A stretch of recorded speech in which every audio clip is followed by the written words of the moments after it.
पूर्वी की माँ शांति घरों में सफाई बर्तन का काम करती थी। पूर्वी जब साल भर की थी तभी उसके पिता ने दूसरी शादी कर ली और पूर्वी को उसकी माँ के साथ घर से निकाल दिया। उसके बाद से शांति ही खुद से मेहनत करके अपनी बेटी पूर्वी को पाल पोस रही थी। थोड़े बहुत पैसे जोड़कर शांति ने पास के एक स्कूल में पूर्वी का दाखिला करवा दिया। भाभी जी, कोई पुराना स्कूल का बस्ता और रोटी का डिब्बा रखा हो तो आप मुझे दे देना। वो मैंने पूर्वी का दाखिला स्कूल में करवा दिया है, कल से वो स्कूल जाएगी। हाँ, दीक्षा का एक बैग रखा है, वो लेती जाना। रोटी का डिब्बा, वो जो लंच बॉक्स है ना लाल वाला, वो ले ले। ठीक है भाभी जी, बहुत बहुत शुक्रिया। शांति जहाँ काम करती थी वहां से उसने बस्ता और रोटी का टिफिन ले लिया। वो स्कूल का बस्ता और रोटी का डिब्बा लेकर घर पहुंची तो पूर्वी की खुशी का ठिकाना नहीं था। माँ, ये मेरा स्कूल बैग है, अब मैं भी स्कूल पढ़ने जाऊंगी, बहुत मजा आएगा। पता है माँ, शीतल बता रही थी जब इंटरवल होता है ना तो सब बच्चे खाना खाते हैं, फिर एक साथ खेलते हैं, खूब मजा आता है। सब बच्चे रोजाना अच्छा अच्छा खाना लाते हैं, आप मुझे भी अच्छा अच्छा खाना देना। पूर्वी के चेहरे पर खुशी देखकर शांति बहुत खुश थी, पर वो जानती थी कि वो अच्छा अच्छा खाना अपनी बेटी को नहीं दे सकती। वो तो जो रूखा सूखा बनाती है वही उसके टिफिन बॉक्स में दे सकती है। अगले दिन शांति पूर्वी के लंच बॉक्स में रोटी और थोड़ी सी सब्जी रख देती है। पूर्वी स्कूल पहुंचती है। लंच टाइम में सब बच्चे अच्छा अच्छा खाना खा रहे थे। पूर्वी, चल लंच करते हैं, इंटरवल हो गया है। हाँ ठीक है, चल। शीतल, आज तू क्या लाई है लंच में? आज मैं सैंडविच लाई हूँ, और तू क्या लाई है? मेरा तो आज पुलाव खाने का मन था तो मम्मी ने आज पुलाव बना कर दिया है। और पूर्वी, तू क्या लाई है? अरे, तू तो रोटी सब्जी लाई है, वो भी थोड़ी थोड़ी है, ये कोई लंच थोड़ी होता है। इतना बोरिंग। पूर्वी, ये तो तू अकेले बैठकर खा। सभी बच्चे मिलकर खाना खा रहे थे पर पूर्वी बिल्कुल अकेली थी। वो अपनी थोड़ी सी सब्जी और सूखी रोटी अकेले ही खा रही थी। कुछ देर के लिए वो उदास हो गई, पर उसके बाद फिर से सब बच्चों का ध्यान पढ़ाई में लग गया तो वो इस बात को भूल गई। पर अब पूर्वी रोजाना ही थोड़ी सी सब्जी और रोटी लाने लगी। अब कोई भी बच्चा उसके साथ बैठकर लंच नहीं करता था। क्या पूर्वी, तू रोजाना ही रोटी सब्जी ले आती है, तेरे घर पर कुछ और नहीं बनता है क्या? छोड़ ना, देख आज मैं कितना टेस्टी लंच लाई हूँ, इसके चक्कर में सब ठंडा हो जाएगा। पूर्वी इस बात को लेकर उदास रहती थी कि क्लास के बच्चे उसका मजाक उड़ाते हैं। सब बच्चे मेरा मजाक उड़ाते हैं, बच्चे तरह तरह के लंच लाते हैं और मैं हमेशा रोटी सब्जी लेकर जाती हूँ। पर मैं जानती हूँ माँ के पास इतने पैसे नहीं है कि वो मुझे रोजाना तरह तरह के लंच दे सके। कोई बात नहीं, मैं वही रोटी सब्जी ही ले जाऊंगी। मैं माँ को परेशान नहीं कर सकती, वो पहले ही इतना काम करके थक जाती हैं। बड़ी मुश्किल से माँ पैसे कमाती है। अगर मैंने उन्हें कहा कि मुझे रोटी सब्जी की जगह कुछ और दो तो वो मेरी वजह से परेशान हो जाएंगी। नहीं नहीं, मैं उन्हें तंग नहीं करूंगी। कुछ दिनों बाद सब बच्चे एक पिकनिक पर चिड़ियाघर घूमने जा रहे थे। पूर्वी भी बहुत खुश थी कि वो पिकनिक पर जा रही है। माँ, तुम्हें पता है हम सब बच्चे प्रिया मैम के साथ चिड़ियाघर घूमने जा रहे हैं। ये तो बहुत अच्छी बात है, पर बेटा ध्यान रखना, अपनी टीचर को बिल्कुल भी तंग मत करना, उनकी हर बात मानना। ठीक है माँ, मैं टीचर जी की हर बात मानूंगी, उन्हें कहे बिना कहीं भी नहीं जाऊंगी। अगले दिन पूर्वी अपने स्कूल के बच्चों के साथ चिड़ियाघर देखने के लिए जाती है। चिड़ियाघर शहर से बाहर था। सबने चिड़ियाघर देखा और वापसी लौटने लगे। तभी रास्ते में स्कूल की बस खराब हो गई। स्कूल की एक और बस आगे निकल गई थी। ड्राइवर मैकेनिक को लेने के लिए चला गया। उसे लौटने में काफी वक्त लग रहा था। बस में बैठे सभी बच्चों को भूख लगी और वो अपना अपना लाया हुआ लंच खाने लगे। पूर्वी ने अपना टिफिन खोला तो उसमें रोटी और सब्जी थी। पूर्वी जैसे ही अपनी रोटी सब्जी खाने लगी तभी उसने देखा कि उसकी टीचर के पास लंच है ही नहीं, वो ऐसे ही बैठी हुई है। मैम जी, आप लंच नहीं खा रहे? नहीं बेटा, बच्चों को बस में बिठाने के चक्कर में मेरा लंच वाला थैला मैं चिड़ियाघर में ही भूल आई। अब तो हम बहुत आगे निकल आए हैं और बस भी खराब हो गई है, इस वजह से मैं वापस जाकर ला भी नहीं सकती थी। कोई बात नहीं, तुम खाओ, जब हम स्कूल पहुंच जाएंगे तब मैं कुछ खा लूंगी। बच्चों, सब अपना अपना लंच करो। सब बच्चे आपस में मस्ती करते हुए अपना अपना लंच कर चुके थे। बच्चे नींद में थे तो सब बस में ही सो गए। ड्राइवर मैकेनिक को ले आया था। मैकेनिक बस को ठीक कर रहा था। भैया, अभी बस ठीक होने में कितना समय लगेगा? मैडम जी, अभी 1 घंटा और लग जाएगा, बाकी कोशिश कर रहे हैं थोड़ी जल्दी हो जाए।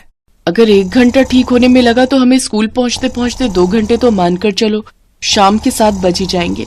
प्रिंसिपल मैडम को फोन कर देती हूँ, वो चिंता कर रही होंगी। अब तो मुझे भूख भी लगाई है, यहाँ आसपास तो सुनसान है, कुछ भी खाने को नहीं मिलेगा। अरे पूर्वी बेटा, सब बच्चे सो गए, तुम्हें नींद नहीं आई? थोड़ी देर सो जाओ। अरे तुमने लंच नहीं किया? मैडम जी आपने भी तो कुछ नहीं खाया, इसीलिए मैंने लंच अभी तक खोला ही नहीं। आप मेरे लंच में से थोड़ा खा लो। कितनी प्यारी बच्ची है, मेरे पीछे इसने कुछ भी नहीं खाया, इसके में से थोड़ा सा खा लेती हूँ ताकि ये भी खा ले। लाओ पूर्वी, मुझे दो, मैं थोड़ा खा लेती हूँ। क्या हुआ, लाओ। मैडम जी मेरे पास ये रोटी सब्जी ही है, बाकी बच्चों की तरह अच्छा अच्छा खाना नहीं है। माँ कहती है जब हमारे पास बहुत सारे पैसे होंगे तब वो अच्छा अच्छा खाना लाएंगी। पूर्वी बेटा, खाना सभी अच्छा होता है, रोटी सब्जी तो और भी अच्छी होती है। अरे वाह, आलू की सब्जी और साथ में रोटी, मुझे तो भूख से रुका ही नहीं जा रहा, मैं तो पूरी रोटी खाऊंगी। मासूम पूर्वी की भोली बातें सुनकर टीचर भी भावुक हो जाती है। वो पूर्वी के लंच में से एक रोटी और सब्जी खाती है। पूर्वी बहुत खुश थी। कुछ देर बाद बस ठीक हो जाती है, सब लोग स्कूल पहुंचते हैं। अगले दिन पूर्वी स्कूल पहुंचती है तो उसके लंच बॉक्स में वही रोटी सब्जी थी। सब बच्चे फिर उस पर हंसने लगे। तभी पूर्वी की टीचर उसे अपने पास बुलाती है। पूर्वी, तुम्हारी रोटी सब्जी मुझे बहुत अच्छी लगी थी, क्या आज भी मैं तुम्हारा लंच खा सकती हूँ? जी मैम, ये लीजिए। अरे, अगर तुमने मुझे ये टिफिन दे दिया तो फिर तुम क्या खाओगी? कोई बात नहीं मैम जी, मैं घर जाकर खा लूंगी। ऐसे कैसे? एक काम करो, आज तुम मेरा लंच खा लो, ठीक है? मैम पूर्वी को अपना लंच दे रही है। हाँ वही मैं देख रही हूँ, मैम अपना लंच कभी किसी को नहीं देती, हमसे तो उन्होंने कभी भी लंच शेयर नहीं किया। आपका लंच मैम जी? हाँ, वो आज मैंने घर पर बर्गर बनाए थे, पर मुझे तुम्हारी रोटी सब्जी इतनी पसंद आई थी कि मुझे लगा कि ये बर्गर अगर तुम खा लो और मैं तुम्हारी रोटी सब्जी, तुम्हें बर्गर पसंद है ना? बर्गर? वो तो मैंने कभी खाए ही नहीं ma'am ji. Thank you ma'am ji. Purvi की टीचर प्रिया जानती थी कि पूर्वी एक गरीब बच्ची है। वो जानती थी कि पूर्वी की माँ के पास इतने पैसे नहीं हैं कि वो पूर्वी को तरह तरह के व्यंजन बनाकर और खरीद कर खिला सके। इसीलिए प्रिया बहाने से पूर्वी के लिए बर्गर लाई थी ताकि पूर्वी के चेहरे पर एक नया लंच देखकर खुशी आ सके। और यही हुआ। जब पूर्वी ने टिफिन खोला तो उसमें 2 बहुत ही टेस्टी बर्गर पैक किए हुए थे। पूर्वी को बर्गर खाते हुए जो खुशी मिल रही थी, उस खुशी को देखकर टीचर प्रिया की आंखें भी थोड़ी नम हो गईं। इसके बाद कभी कभी बहाने से टीचर प्रिया पूर्वी के लिए तरह तरह के खाने पीने की चीजें लाती रहती थी। एक छोटी सी प्यारी मासूम बच्ची का दिल कितना बड़ा है, ये बात प्रिया को उस दिन बस में समझ आ गई थी। इसीलिए एक टीचर होने के नाते उसने अपनी तरफ से पूरी कोशिश की कि वो भी पूर्वी के चेहरे पर खुशी ला सके। यही कोशिश कामयाब रही और पूर्वी के चेहरे पर खुशी आ गई। शीतल, रीमा और सीमा दोनों ही कल संडे की छुट्टी पर घर बुला रही हैं। कैसे करना है फिर? रीमा के घर तो हम काफी बार हो आए हैं, कल सीमा के घर चलें क्या? नहीं, सीमा दीदी के घर तो बिल्कुल नहीं। उनके घर जाकर मैं अपना संडे नहीं खराब करना चाहती। पानी वाली दाल बनाकर आगे रख देती हैं, वही सादा सा खाना। बच्चे भी वहाँ खुश नहीं रहते। उनके घर कुछ भी नहीं है, ना बैठने की ढंग की कोई जगह। पुराना सा एक डबल बेड है, सब वहीं बैठते हैं, तो मैं बोर हो जाती हूँ। अभी देखना बच्चों को कहूंगी ना तो सीमा दीदी के घर जाने के लिए बिल्कुल मना कर देंगे। दीपू, सोनल, कल संडे कौन सी बुआ के घर चलें? रीमा बुआ के घर या फिर सीमा बुआ के घर? मम्मी, हमें रीमा बुआ के घर जाना है, वहाँ पर बहुत मजा आता है। उनके घर पर खेलने के लिए ना बहुत सारे खिलौने हैं, स्विमिंग पूल भी है और खाने पीने की बहुत सारी चीजें भी मिलती हैं। हम सीमा बुआ के घर नहीं जाएंगे, वहाँ पर कुछ भी नहीं होता। सीमा बुआ के घर नहीं मम्मी, रीमा बुआ के घर चलो ना। मम्मी, रीमा बुआ के घर चलो ना, वहाँ तो हमें दाल मखनी भी खाने को मिलेगी। हाँ हाँ, हम तुम्हारी फेवरेट बुआ के घर ही चलेंगे। तो ठीक है, मैं सीमा को बहाना कर देता हूँ कि अगले हफ्ते आ जाएंगे। विजय की पत्नी शीतल रीमा के ठाट बाट से बहुत प्रभावित थी। उसे रीमा के घर जाना बहुत पसंद था। वहाँ के आलीशान सोफे, एयर कंडीशनर की ठंडी हवा, बढ़िया चाय नाश्ता और नौकरों की सेवा। वहाँ खाने में भी शाही पनीर, दाल मखनी, ये सब मिलता था। हाँ सीमा, अरे वो तेरे घर आना तो था, पर बच्चों का मन यहाँ आने का था, इसलिए हम रीमा के घर आ गए। कौन सीमा है क्या फोन पर? उसको बोलो वो भी आ जाए, हम सब मिलकर साथ में खाना खाएंगे। हेलो सीमा, रीमा बोल रही है कि तू भी आ जा, हम लोग भी यहाँ आए हुए हैं। नहीं भैया, अभी तो मैं नहीं आ सकती, बच्चे ट्यूशन गए हुए हैं, उनके एग्जाम आने वाले हैं ना, तो संडे भी उनकी ट्यूशन हो रही है, मेरा तो मुश्किल है आना। चलो कोई बात नहीं, नेक्स्ट संडे आ जाना। ठीक है, चल बाय। क्या हुआ, नहीं आ रही? हाँ, वो मना कर रही है। वाह रीमा दीदी, आपके घर का खाना तो बिल्कुल 5 स्टार होटल जैसा बनता है। अरे भाभी, यहाँ सब कुछ क्वालिटी का होता है, इसलिए स्वाद भी खास होता है। बच्चों खाओ ना। बुआ जी, आइसक्रीम खानी है। बुआ जी, मुझे भी चॉकलेट आइसक्रीम खानी है। हाँ हाँ जरूर।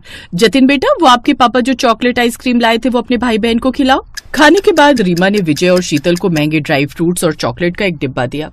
अरे रीमा दीदी, इन सब की क्या जरूरत थी? कोई बात नहीं भाभी, ले जाओ, बच्चे खा लेंगे। रीमा, तुम भी चक्कर लगा लेना, हम तो कितनी बार आ गए। ठीक है भैया, आ जाऊंगी। पूरे रास्ते शीतल रीमा की तारीफ करती रही, पर विजय बार बार सीमा के बारे में सोच रहा था। शीतल अगले संडे सीमा के घर भी हो आएंगे, बेचारी बार बार बुलाती है, हम इस बार भी नहीं गए। ठीक है, चले जाएंगे। शीतल ने बेमन से हाँ की। अगले रविवार विजय और शीतल बच्चों को लेकर सीमा के घर गए। भाभी को देखकर सीमा की खुशी का ठिकाना नहीं था। सीमा ने खाना लगाया, शीतल के चेहरे पर कोई खुशी नहीं थी। शीतल भाभी खाओ ना, मुझे लगा आप लोग आओगे नहीं तो मैं कोई इंतजाम ही नहीं कर पाई। दिख रहा है ये पानी वाली दाल सब सच कह रही है, तुमने हमारे लिए कोई इंतजाम नहीं किए, बार बार बुलाती रहती हो, कम से कम ढंग का खाना तो रखना चाहिए था। तुमने तो हमारे आगे ये पानी वाली दाल बनाकर रख दी। भला मेहमानों को कोई ऐसा खाना खिलाता है? शीतल, क्या बोले जा रही हो? तुम जानती हो ना सीमा के घर की हालत कैसी है। इस बेचारी ने हमारे लिए खाना बना दिया, यही बहुत बड़ी बात है। और दाल बहुत स्वाद है, क्या कमी है दाल में? बहुत बड़ी कमी है विजय। रीमा दीदी को देखो, हम उनके घर जाते हैं, कितना बढ़िया खाना खिलाती हैं, बच्चे भी उनके घर बहुत खुश होते हैं, तभी मैं यहाँ नहीं आती। मम्मी, यहाँ तो वाईफाई भी नहीं है। रीमा बुआ के घर कितना मजा आता है, मुझे घर जाना है मम्मी। हाँ हाँ चलते हैं बेटा। भाभी थोड़ा तो खा जाओ, आपने तो कुछ भी नहीं खाया। नहीं सीमा, हमसे दाल रोटी नहीं खाई जाएगी, मैं घर पर ही कुछ बना लूंगी। शीतल बच्चों का हाथ पकड़कर दरवाजे से बाहर चली गई। सीमा, शीतल की तरफ से मैं तुमसे माफी मांगता हूँ। सुन बहन, थोड़े पैसे रख ले, मैं देख रहा हूँ तेरे घर की हालत ठीक नहीं है। नहीं नहीं भैया, मैं ये पैसे नहीं रख सकती। आप पहले भी भाभी से छुपकर मेरी इतनी मदद करते हो, अब और नहीं। आज मेरा दिल बहुत दुखा है, माफी तो मुझे मांगनी चाहिए। मैं अपने घर आए भैया भाभी की खातिरदारी नहीं कर सकी। सॉरी भैया, इनकी बीमारी की वजह से घर पे बहुत दिक्कतें आ गई। अब दोबारा इन्होंने काम पर जाना शुरू किया है, कुछ दिनों में इन्हें महीने की सैलरी मिल जाएगी तो सब ठीक हो जाएगा। और मैंने भी 1-2 जगह नौकरी की बात की है, मैं भी अब नौकरी करूंगी। तभी शीतल बाहर से आवाज लगाने लगती है। अरे आ भी जाओ, बच्चों को भूख लगी है, रास्ते में रेस्टोरेंट से कुछ खिला देना, पानी वाली दाल खाकर पेट नहीं भरा हमारा, बाहर आओ। उस दिन शीतल सीमा का अपमान करके बिना खाना खाए चली गई। अगले कुछ दिनों तक विजय और सीमा की बात नहीं हो पाई। सीमा की नौकरी लग गई थी, उसने नौकरी पर जाना शुरू कर दिया था। धीरे धीरे सीमा के घर के हालात में सुधार होने लगा। अब सीमा और उसका पति दोनों कमाते थे, इसलिए घर की आर्थिक दिक्कतें भी दूर हो गई। आशीष जी, मैं भैया के घर होकर आती हूँ, उन्हें अपनी नौकरी लगने की खुशखबरी दूंगी तो वो बहुत खुश होंगे। चलो, मैं भी तुम्हारे साथ चलता हूँ। सीमा अपने पति आशीष के साथ अपने भाई विजय के घर जाने के लिए निकलती है। तुम टेंशन क्यों लेते हो? तुमने मजबूरी में ही तो कर्जा लिया था, अब बिजनेस नहीं चला तो इसमें तुम्हारी क्या गलती है? व्यापार में उतार चढ़ाव तो होते ही रहते हैं, ये बात हर कोई जानता है। मैं अभी रीमा दीदी को फोन करती हूँ, 2 लाख रुपए उनके लिए कोई मुश्किल नहीं है, जब तुम कमा लोगे तो हम लौटा देंगे। पता नहीं, मन नहीं मान रहा शीतल, रहने दो, मैं कहीं और से इंतजाम कर लूंगा। अरे कर्जे वाला तुम्हारा दिमाग खराब कर देगा। तुम बोल रहे हो उसने तुम्हें वकील की तरफ से लीगल नोटिस भेज दिया है, पहले उसके पैसे तो निपटा दो। मुझे फोन तो करने दो रीमा दीदी को, मुझे पता है वो मना नहीं करेंगी।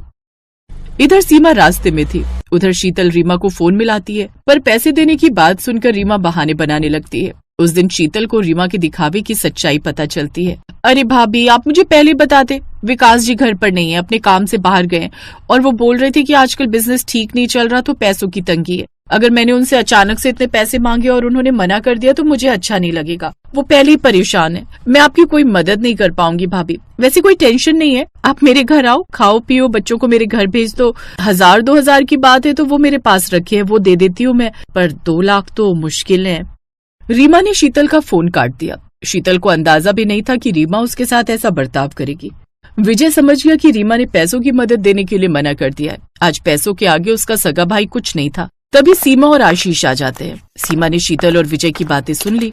विजय भैया, आप परेशान मत हो, मैं और आशीष जी मिलकर पैसों का इंतजाम कर देंगे। आपको कल तक देने हैं ना? आज रात तक इंतजाम हो जाएगा। साले साहब टेंशन मत लो, आपके दीदी जीजू आपके साथ हैं, सब इंतजाम हो जाएगा।